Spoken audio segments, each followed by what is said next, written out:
Grenoble, ses montagnes, sa Bastille et son maire écologiste. Éric Piolle, aux commandes de la 16e ville de France depuis un an. Pour améliorer la ville, 120 engagements. Alors un an après, le candidat devenu maire, où en est-on ? Les transports d'abord. Promesse numéro 25, la gratuité des transports en commun pour les moins de 25 ans. Mais un an après, pas de changement. Je pense qu'il y avait un peu un coup de communication et ça avançait un peu trop vite sur ses propos, sans avoir tenu rigueur des difficultés à mettre en place cette politique et cette gratuité des transports. Et pourtant, c'était la mesure attendue par les jeunes. Alors pourquoi rien n'a été fait ? Vous savez, l'ancien conseil général a voté un désengagement financier à l'égard des transports de l'agglomération grenobloise de plus de 11 millions d'euros. Donc c'est 11 millions d'euros en moins de contribution. Et on a aujourd'hui une nouvelle majorité au Conseil général qui a, à juste titre, dénoncé le désengagement du Conseil général pendant des mois. J'ose pouvoir espérer qu'ils soient cohérents avec ce qu'ils ont porté pendant la campagne et que du coup, il y ait une contribution financière supplémentaire des collectivités. Ce serait donc la faute aux autres. Mais ne savait-il pas dès le départ que cette mesure serait compliquée à mettre en place ?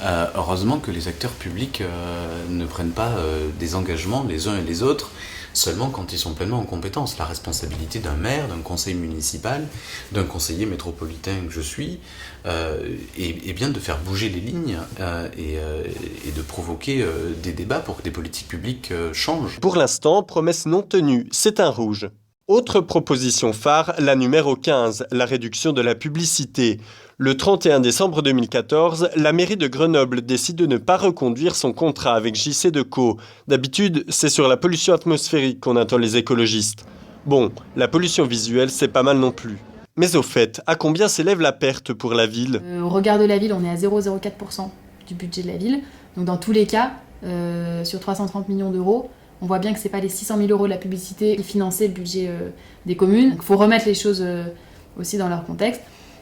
Effectivement, c'est une privation de recettes pour la ville, 200 000 euros. C'est une décision qu'on prend pour mettre en œuvre notre politique et privilégier aujourd'hui la visibilité du petit commerce, l'affichage d'opinions syndicales, etc.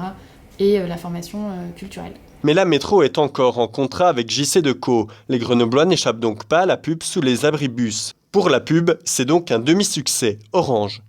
Autre sujet, la sécurité. Avant son arrivée à la mairie, Éric Piolle promettait de revendre les caméras de surveillance. Impossible car les caméras ont été subventionnées par l'État. Difficile de vendre ce qui ne nous appartient pas.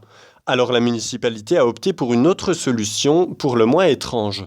4 sont inopérantes et quelques-unes commencent à ne plus être très exploitables en raison du manque de nettoyage des objectifs et autres. Moins de matériel pour se recentrer sur le policier ? Pas vraiment. C'était surtout donc M. Piolle qui avait dit qu'il supprimait les caméras mais qu'il préférait avoir de l'humain plutôt que des caméras. Sauf qu'actuellement, la police municipale n'a pas été augmentée, mais en plus elle est en train de descendre. Et nous avons actuellement un nombre de départs assez conséquent, puisque sur 97 agents, nous avons déjà 15 départs sur 2 mois. Ici encore, promesse à moitié tenue, c'est un Orange.